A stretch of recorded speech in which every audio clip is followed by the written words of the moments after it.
And hello.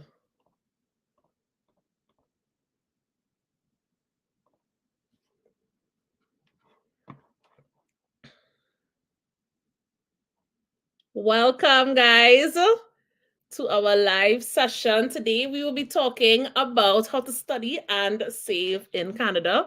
But before we get into it, I just want to make sure the Instagram people are here, the YouTube people are here. I want to invite you all to go down to the comment section. I've seen racing already, like, hey, go down to the comment section and drop a flag.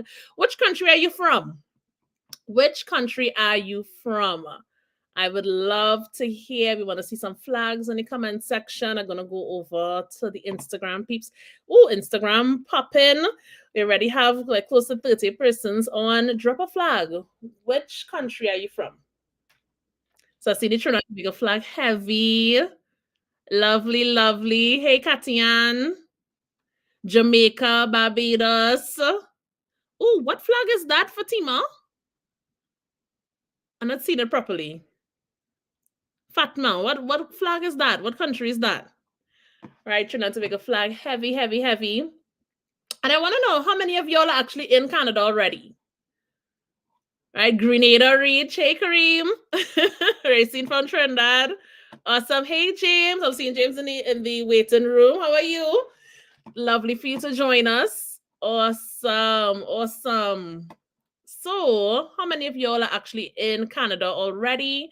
And then the question I have for us to get started before we hit the ground running is, what do you call susu in your home country? So in Trinidad and Tobago, we call it susu. It's basically a group of persons coming together and they're doing community savings, they're grouping resources together and sharing it amongst themselves. What do you call that in your home country? I don't know about Grenada, but in Trinidad we call it susu. In Jamaica, we call it partner.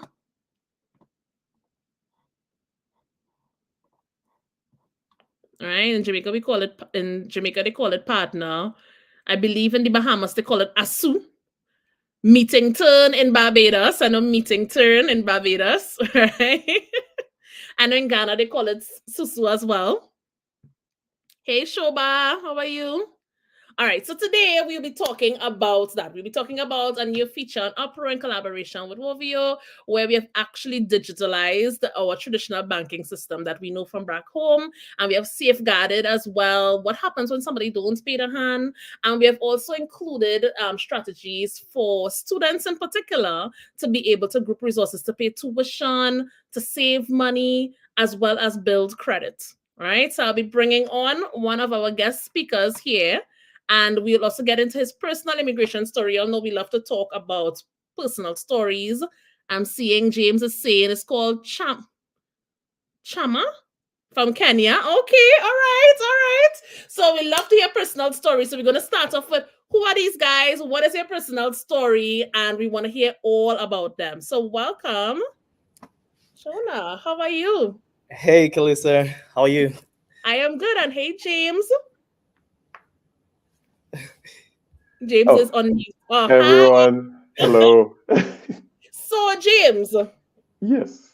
you were roommates with one of our community members, Alicia. Oh,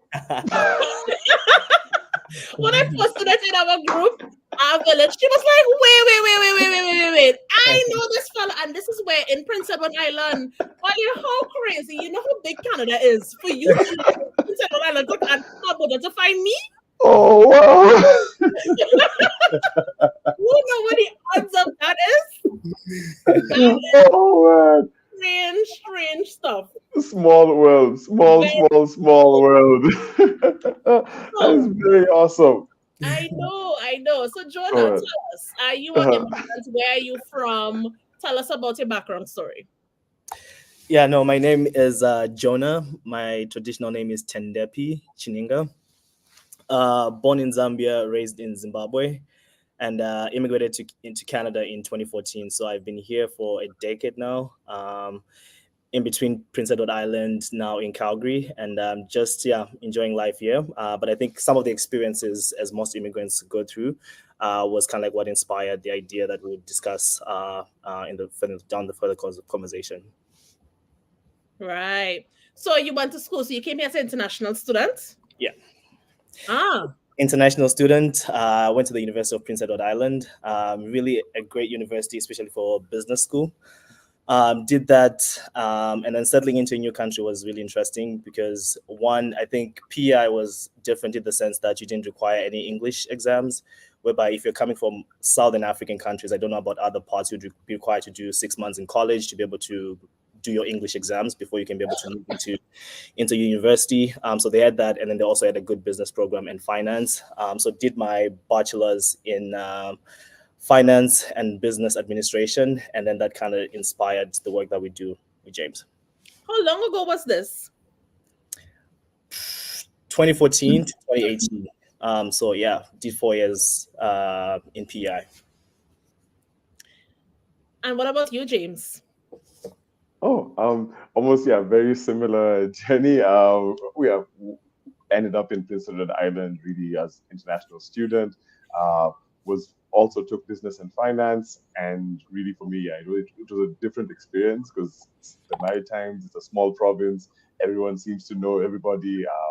And yeah, the international student experience was really awesome. I got to meet some wonderful people, and very fortunate that I was able to meet Jonah, and he was really I guess, the driving force behind Woveo and building up a company, really around that experience we all had as international students. Really, one, trying to settle into a new country, then trying to financially establish ourselves.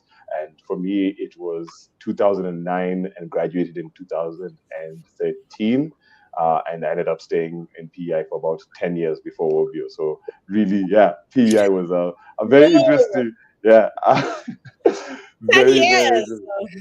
very interesting experience. I have lots of interesting stories. Alicia as well would have some that we can share. But yeah, very happy that I was able to, yeah, find Woveo, find Jonah, and really like live our mission of service to our community, with Woveo. Yeah. So I really need to ask you, first of all, Prince Edward Island compared to Calgary. Don't be biased now. Which one? Well, tell us the truth. Tell us the truth. Like for me, I think it was best of both worlds.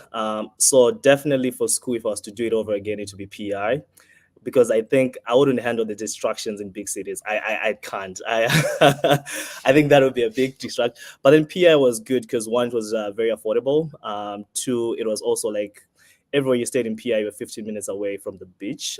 So which was good for the summers. It was really amazing, Oh and man. getting to experience, yeah, that lifestyle. Seafood was really amazing. So a very small community, and it actually allows you to be able to settle in gradually into the PI and Canadian community. Right. I miss the beach. Like that's Yeah, one of the things I miss about. That's one of the things I don't like about Alberta. We're not coastal, right? we have lakes. Yep. Yeah, big lakes, but not beaches. And what about you, James? Prince Edward Island or Calgary? Um, so I am a bit biased. I think for different reasons. So Prince Edward Island, I always like to say this: if you visited Atlantic Canada or the Maritimes, you'll tell that the beach makes people different. It does. They're a lot more relaxed. They're a lot more, I'd say, homey. It's a very homey vibe with the islands. So you get to know people at a different level compared to a busier city. So it was for us. I'd say one thing PI allowed us to do was focus on the values that link us as human beings, like what ties us all as humanity, and how we can all have the same kind of problems, but also the same kind of hopes and dreams. And in essence, those are some things that may be lost in the bigger city. So it allows you to focus, settle, and also understand who you are, but also how maybe you can contribute more. Then Calgary has been really beneficial because the business community here has been beyond supportive, which is amazing for us. Yeah, Mhm. I was just talking to persons on my stories of on Instagram. Just today I was mentioning that like there's a lot of opportunity here in terms of tech. Right? The government is really focused on the tech industry. They're trying to grow the tech industry. Is that the reason why you moved to Calgary or to Alberta in general? Yeah, no, that was a big factor because when we were moving, our options was Montreal, Toronto, Vancouver, and Calgary. And 2022, we came here for a conference, cooperative conference, which was just by Fairmont Hotel. And it was actually good to experience the city. I think it was a good place to move to from PI right? It wasn't just a big jump whereby it's like PI to Toronto. You still have the big city vibe, but then you also have the nature, the lakes, the mountains, and the hiking. But then I think in terms of the business opportunity, one, Alberta has the highest R&D grants than any other province. But then also two, you also have a great talent within the ecosystem. So that just makes sense as you're looking for talent, capital. I think it's a great ecosystem. Right. Gotcha. Gotcha. So, money. Let's get into it. Because I don't know about y'all, but the number one thing I hear from international students is how expensive it is. Like it's almost like a sacrifice you're making up front, right? It's an investment in your future in Canada. Of course, you're investing in your education, but international students pay more money than everyone else. They sometimes don't get some of the like the child benefits if they have children. They get it after they become permanent residents. So like there's a bit of a financial strain up front, right? So how did you all deal with that as international students, if at all? Yeah, I can start and then James, you can chime in. For me, it was very difficult, right? So just a bit of background. I come from Zimbabwe, one of the poorest nations in the globe, and our economic system is not stable. So as an international student, I would rely on my parents paying my fees, but then sometimes you deal with things such as exchange rates, right? Those are some of the things that affect you. They also affect how costly your tuition is, and sometimes there was also the ability to be able to pay money internationally, because sometimes there is restrictions in these African countries whereby like, oh hey, you can only send X amount of dollars outside the country. So those will put restrictions. So experiencing that from one side, and then being in Canada where you're looking now for alternatives, like, oh hey, can I be able to find credit that I can use to pay my tuition whilst I'm trying to solve those problems, was a big hurdle. That's when you realize that, hey, the only options that you have is either a credit card or payday loan, because mainly you're dealing with two main things. One is you don't have any credit history, but then two is also your resident status, right? You're considered to be a temporary resident, so there's always risk associated with what happens if that person leaves. So that affects kind of like from that mainstream financial ecosystem. So I think that was part of my credit experience, settlement, and then with money in Canada. Gotcha, gotcha. What about you, James? The money. Honestly, it was the same. I think with the difference being, so not to age myself, when I came into the international students side of things, you were able to pay tuition with a credit card. Like universities were accepting credit cards, which they stopped doing. Because as an international student, the weight of expectation is that you're going to send abroad to not only improve yourself with education, but also your family, your community. There's really there's that weight of expectation, and a lot of international students they feel that pressure, and it forces you to make decisions sometimes that other students won't be able to make. So sometimes it could mean maybe you're missing a lunch, or it could even mean that you're working double shifts and you have class in the morning or even an exam. But at the extreme side of things, it could mean that you literally go to a bank, they'll give you 10,000 on credit, and you will swipe all of it at the admissions office just to make sure you're in class. So some of those things, I think, were really the experience in understanding that, or the opportunity is very real to be in Canada. The potential is very real. However, the tools and, let's say, the support structures aren't existing. They are almost being put together by, I'd say, the people in power as things go ahead. They're trying to figure it out as well, and they're doing it from their context of understanding. And very fortunately, as I said again, being able to run into Jonah, one of our other co-founders, who was Daniel at the time, it provided a good support structure because we actually were able to use a susu very early on as well. Yeah. Right. You'll use the susu amongst your friends to help Yes, indeed. to pay. 100%. Yeah, 100%. I did want to sincerely apologize. I do have to just maybe go on mute for No a bit, problem. but I'll give center stage to Jonah, I who will is a do. wonderful, wonderful resource there. Yes, as thank you very much. Thank you very much for stepping in. So that was interesting. I didn't know that part of it. So this is how it came up. Y'all relied now on the traditional way of saving that you knew from back home to get Yeah. to a living and to provide for yourself here. Tell us more about that. Yeah, no, as an international student, once you, especially for us, we graduated, we're on our work permit. One big challenge is if you try to access a business loan to like, oh, hey, I have this project in mind. I want to be able to start and put capital into this. No one is willing to help you. So we just came together as co-founders, like how can we be able to use ourselves and fundraise within the community to be able to fund the business. And this was a very early stage whereby we needed to incorporation, for example, we wanted to be able to pay $800 to do incorporation. We also wanted to be get registered. So it was the initial MVP, early stage, and then using that system to be able to support ourselves. Because if you look at banking at the end of the day, it's just community capital being leveraged in different ways. So how can you be able to decentralize that process and actually increase access to be able to do that? Gotcha. Gotcha. I understand. So here's my question. Yeah. Traditional susu or asu or meet and turn or all of the names that we know it by all over the world, right? There are some flaws. Mhm. There are some definite flaws, the susu, right?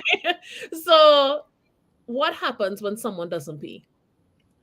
Yeah, no, exactly. That is the reason why we started the company, right? Because the big thing was there's so much potential in the Susu community savings model, but the trust infrastructure is one thing that we saw was lacking. What happens if someone doesn't pay?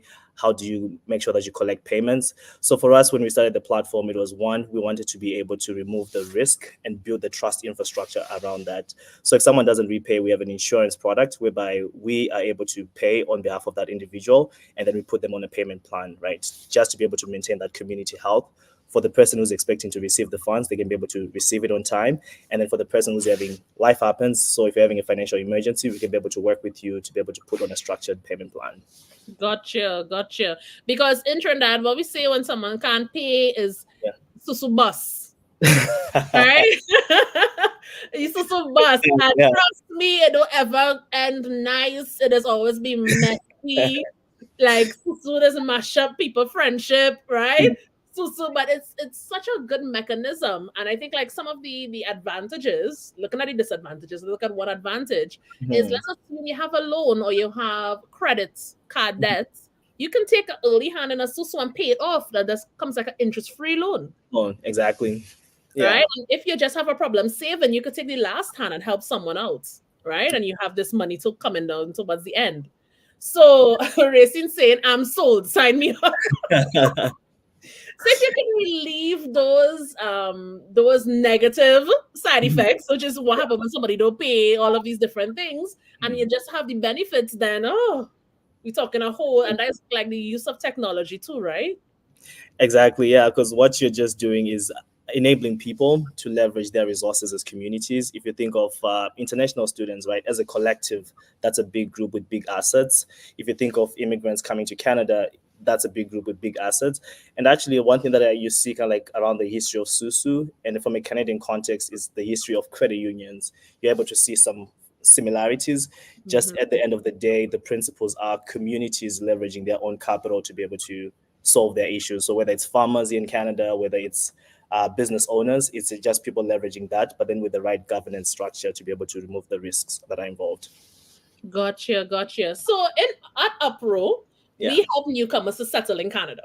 So Mhm. offering a broad variety of services, everything a newcomer would need. And then we were introduced through some mutual connections and contacts. And I was like, Yeah. this is Susu. And then everybody I told about it was like, it clicked immediately because we all knew exactly what it was, right? And I could suspect that someone who's not familiar with this concept, it would be hard to explain to them. Mhm. Yeah. Like maybe like a Canadian born person who never experienced it, or even a second generation immigrant who probably the parents told them about something like this, but they never quite experienced it. It Mhm. might be difficult to understand. But for us, I think the majority of the things I got in life was through Susus. So it's a Mhm. system that I trust and believe in. I think like the most important thing about a Susudo is having a group of people that you could trust. But Yeah. what you all have done is relieved that whole system because you don't need the trust factor because the company takes on some of the liability there, right? Exactly. Yeah. No, I think just imagine Susus, but then with a data component to it. There's history. So you can be able to see, like, oh, hey, how is this person within the community? And you can be able to leverage that as a way to maintain relationships. Mm-hmm. And I think also, like, it's just how all about giving the power back to the people. I think that's one thing that I really see in the Susus, whether it was my mom using that to be able to pay for education, it's people using that to be able to buy a home. There's no power structures that are stopping you from the ability to be able to achieve your financial goals. So I think that's the powerful part of those principles and the Susu model.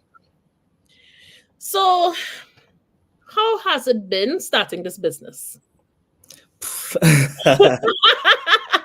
let's want to take a quick detour because right now everybody like, oh, where do I sign up? Where do I sign up? Right? They think Yeah. it's such a good idea. I just want to hear a little bit more about how has Mhm. it been? Like, how long have you all been working on this? I know Yeah. right now we are collaborating in UpRow and Woveo. I could tell you they know all about the trials and tribulations of UpRow. They know I don't want to tell them, right? But Yeah. about like give us a short condensed version of how has it been starting up this business? Yeah, no, it's been very, very hard. For me personally, the most challenging experience that I've gone through, but I think also the most rewarding. Starting a business, any business, is hard. You want to be able to implement a vision and turn that vision into reality. And then now, if you're doing it in financial services, that's extra hard, right? Because you're dealing with regulations. So starting out, one, it was as immigrants, as international students, we didn't have the business network, so you're building everything from ground up. And we started this business without having been in the industry for a decade. We're just entering, so we're new entrants into the industry. So there's always that sense of lack of trust, lack of credibility, which is really big within the finance sector. So that was really hard. And then the second component is it's a very capital intensive business. So the ability to be able to raise money, the ability to be able to find capital, it was really challenging. So I still remember early days, we used kind of like the Susu model to fundraise to be able to do our first MVP. We paid for Mhm. that. That didn't work because one thing that you realize working with contractors, they'll give you something like, "Oh, hey, that's not Ooh, what I expected." child. Yes, you're preaching to the choir. You're preaching to the choir. Yeah, so they told you that, hey, this is not what we expected, and then all the money is going down the drain. So you have to have some form of persistence. And then for us, I think as a team, it was around our why of why we're doing the work that we're doing, right? It's because of like the ability to be able to give us some form of control, the ability to be able to have community wealth, and then also it's looking where we're coming from. Because as international students, as immigrants, it's not just us, right? Us coming here, people are investing in our own well-being so that we can be able to support them back home. But then if you Mhm. come here as an immigrant, you're now just living paycheck to paycheck, you're just getting by, then that investment is not realized, right? Because you're just ending up Mm. in debt, you're not able to achieve your goals. So really it was like, how can we be able to bring these systems that have empowered people for generations? How can we be able to make them seamless, more convenient, and more secure for communities to be able to use? I got you, and I totally agree with you. Like, it's an investment. Most of us don't have the kind of money needed to Mhm. migrate to Canada. Like, most times, the person who migrates to Canada is the whole family backing them. Exactly. You Yeah. know, Granny went under the mattress and take out the savings. We went and we empty the baby account from the Western Union. Everybody pooled resources together for you to come here and live paycheck to paycheck. That is not what they pool that money for. Exactly. All right. They're looking at you almost like you should be the one to go and be successful and then help us back home. Send money back home to help us. Right? The what Yeah. return on investment? Yeah.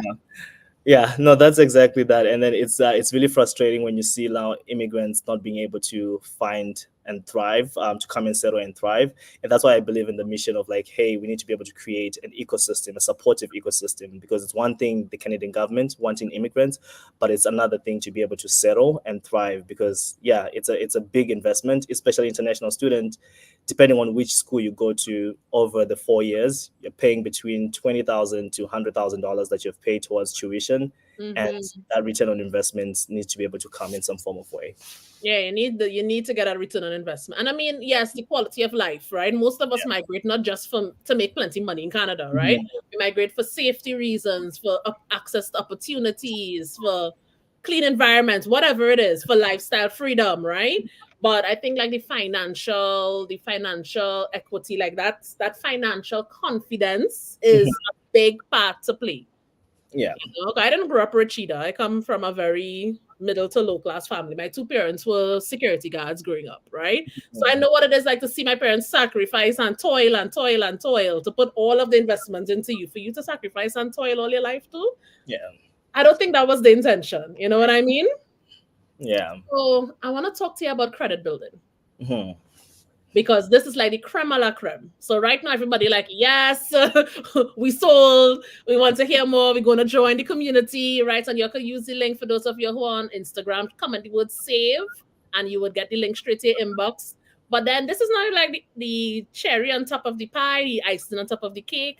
How does this system help persons actually build credit in Canada? Yeah, no. So the biggest thing that we use to be able to help people build credit is their payment history. So the same way you're able to pay your credit card on time, if you're paying your Susu group on time, that helps you build credit because we're reporting those transactions to Equifax, which is our credit bureau partner, to be able to build credit.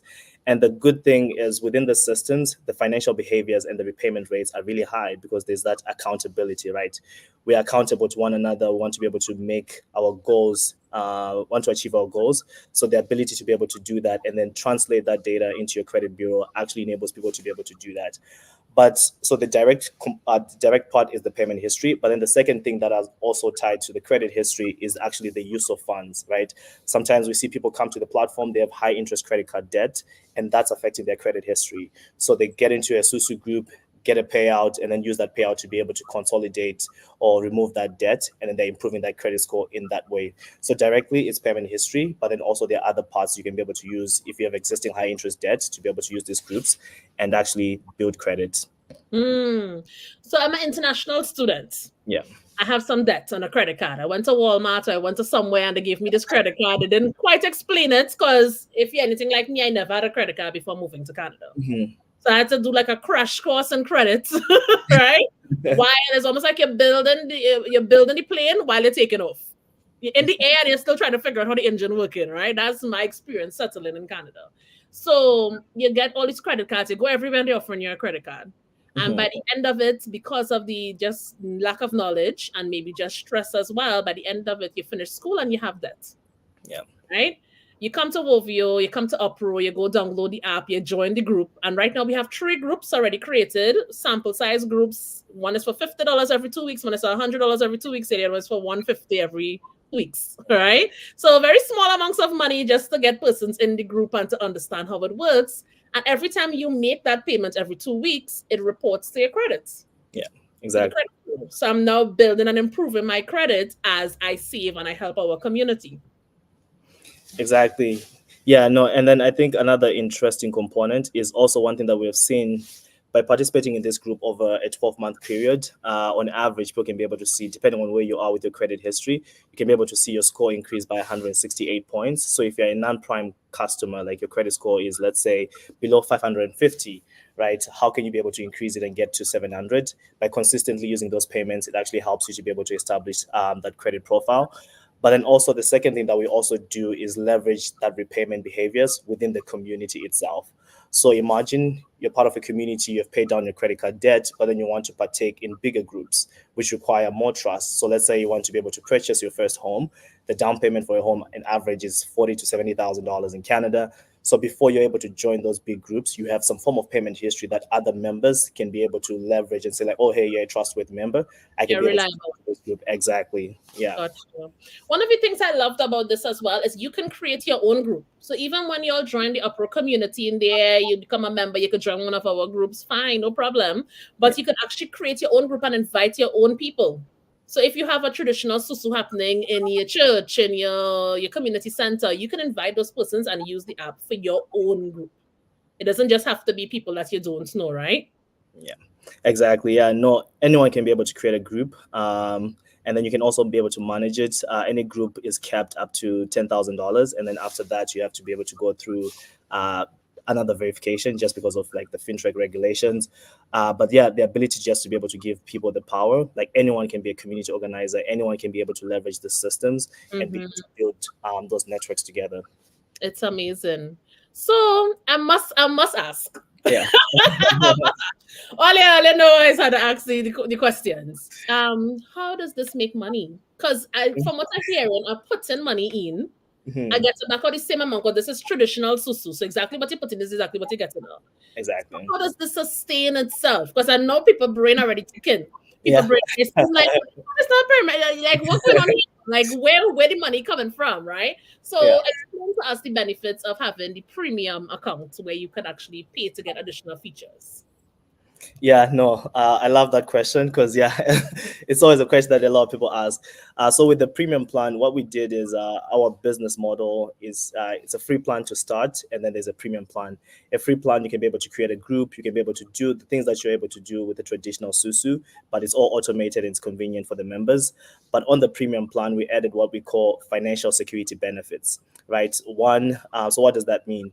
One, you're able to build your credit with your Susu groups, and then two, you can actually borrow from Woveo through our cash advance feature. So imagine one of the big problems in traditional Susus is like, let's say I'm supposed to receive the money in September, but I have an emergency right now.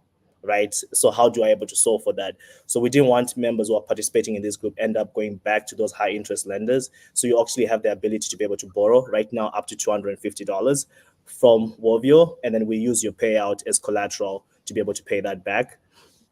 And then the last piece is kind of like the default insurance. So we add that default insurance in case someone misses a payment.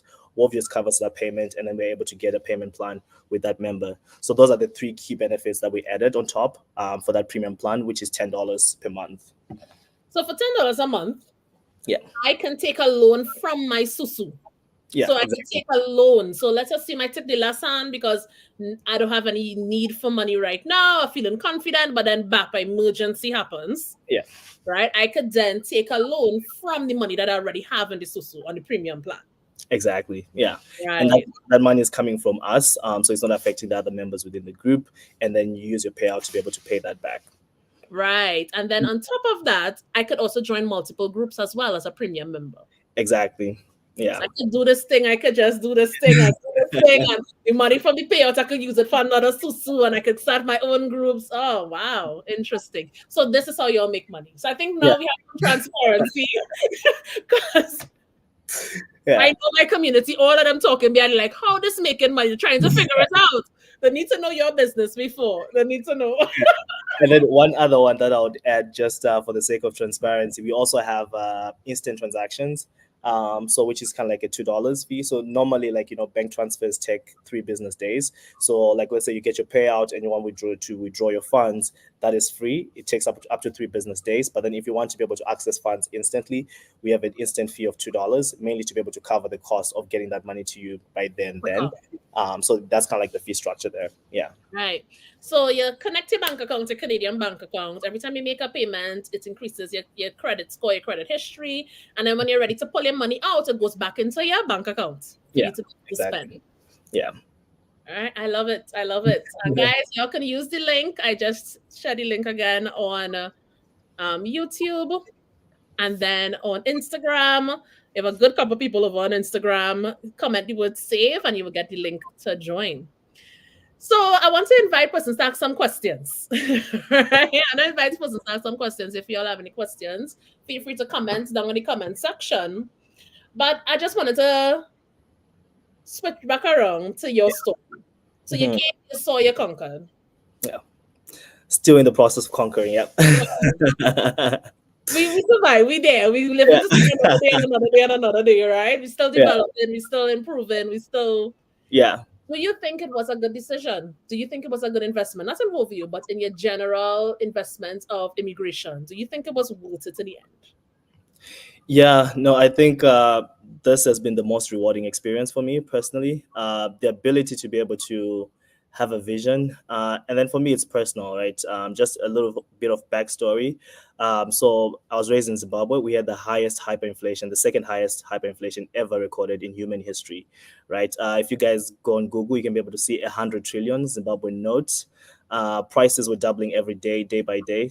So Mm, going through that process of a hyperinflation was really tough for any Zimbabwean at that time. And dealing with financial insecurity and having that experience, you realize that money is just more than a financial tool. It impacts relationships, it impacts marriages, it impacts friendships, it impacts a lot of things for mental health. It's kind of like the single thing that controls a lot of things that affects our life.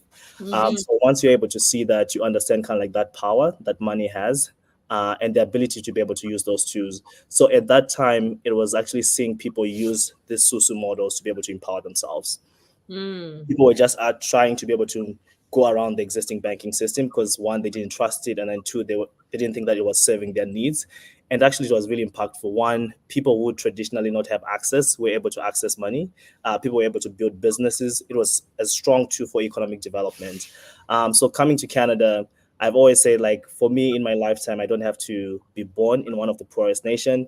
Come to Canada, be part of one of the poorest communities, which is the Black community in Canada, and just let that be the story as part of my life, right? How can we be able to change? How can we be able to bring within community economic development?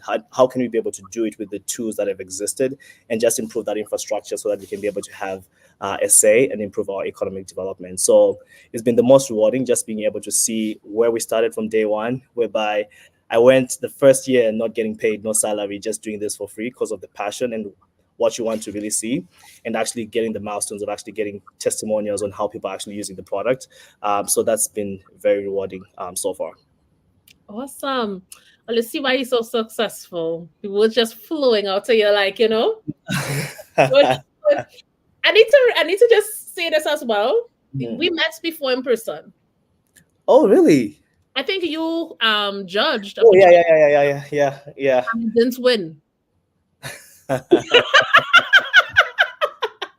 I just needed to say that. Didn't win. So he was a judge at a pitch competition that I was participating in, but we didn't speak. No, we didn't speak.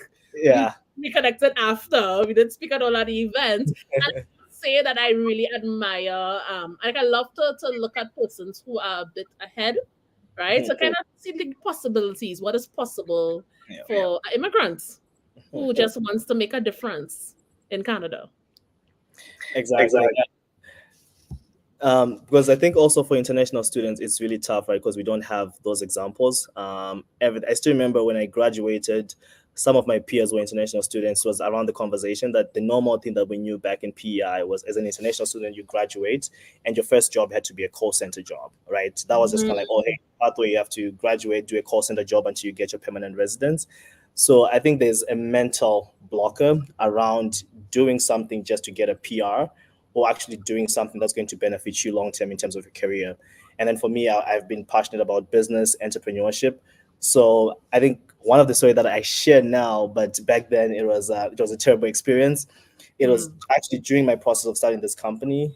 I got to a point where my actual immigration papers expired, right? Because they didn't have streams for international students who wanted to be business owners, right? So if you think of the process, someone has to sponsor you, you have to have a letter of employment when you're applying for that. So that didn't exist. So went back and forth with the PI immigration, with the Canadian immigration, back and forth. 3 years down the line, there was nothing. My papers expired, and actually had to write a letter. Wrote, I think, probably the most heartfelt letter that I've written in my entire life. Just in terms of, like, one, the economic development that entrepreneurs bring, the pathways that international students need to have to be empowered and actually create jobs within the country, and just kind of like some of the successes that we've seen in our story. And that was able to change their mind and then actually give me PR just based on that. So I think it's just a testimony just to be able to share that systems are created by people, and we can also actually change those systems. It doesn't have to be kind of like following what's already existing. We can be able to bridge the gaps and actually bring something new. Wow. That must have felt horrible. That was brutal, yeah. that was tough. I didn't know that. That's interesting. That's thank you for sharing that with us. So guys, do y'all have any questions before we let Jonah go? And I think we need to bring him back on. I think we need to bring him back on here. I know we had a demo planned for today. But maybe on our next call we could probably do the demo and we could get more into some of the features. And by then the community, the UpRow community would have probably doubled in size. Right?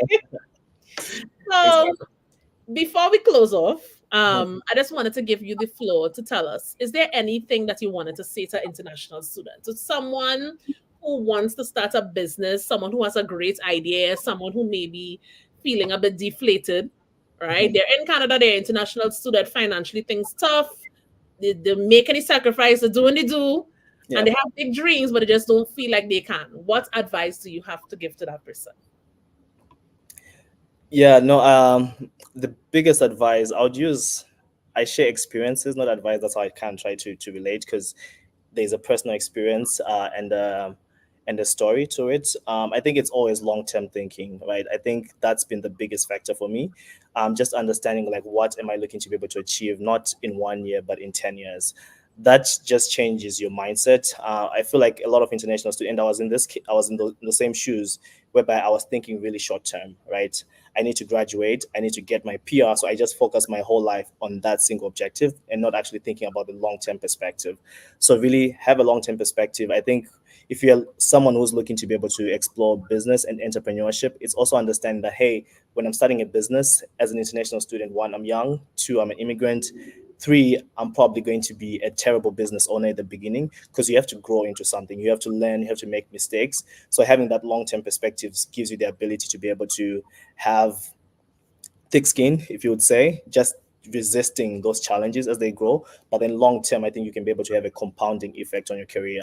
So I think that's been my experience. Been doing this for 4 years. The first 3 years, even now, you still go back and forth trying to be able to like make everything work at the same time. But really, I've seen that compounding effect, not just on the business, not just on your career, but then also in terms of personal development around implementing that. So that would be my biggest advice to international students: to be think big. I think one thing that you also bring to the table is you have a global perspective. So how can you be able to drive innovation in Canada using a global perspective? I think that's a competitive advantage that you have and need to use. So that would be the biggest thing that I'd say. Think big Yep. and see your value. You have a competitive. Yeah. A lot Mm, of us came from countries where we know how to make a dollar out of 50 cents. yep. Yeah. Like, there's no way. Oh, trust the immigrant to find a way. Where there's no way, then you'll find a way. Right? And it's also like one of my favorite statements is crisis drive innovation, and we come from Mhm. the most places that have a lot of crisis. So I think if you look at most of the innovation that exists in this part of the world, whether it's Airbnb, Uber, these are systems that people have been doing since for centuries, just around communal sharing, because they're trying to be able to solve a problem. So you see something that's being done somewhere else, or you have experience, how can you be able to bring it to be able to improve the quality of life for individuals here? I love it. Yeah. Thank you very much, Jonah. Thank you. I know you shared a lot with us. I don't know if some of those things were super personal and private, but we Yeah. enjoyed it. We Yeah. love hearing all about your story, and thank you. Yeah, no, thanks for having me. And I'm a big fan of UpRow community. I'm a big fan of the mission around immigrants and settlement because it was part of my journey. So thank you for having me and look forward to joining this again.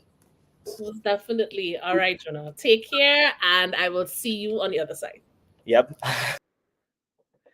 Awesome. So, guys, there we have it.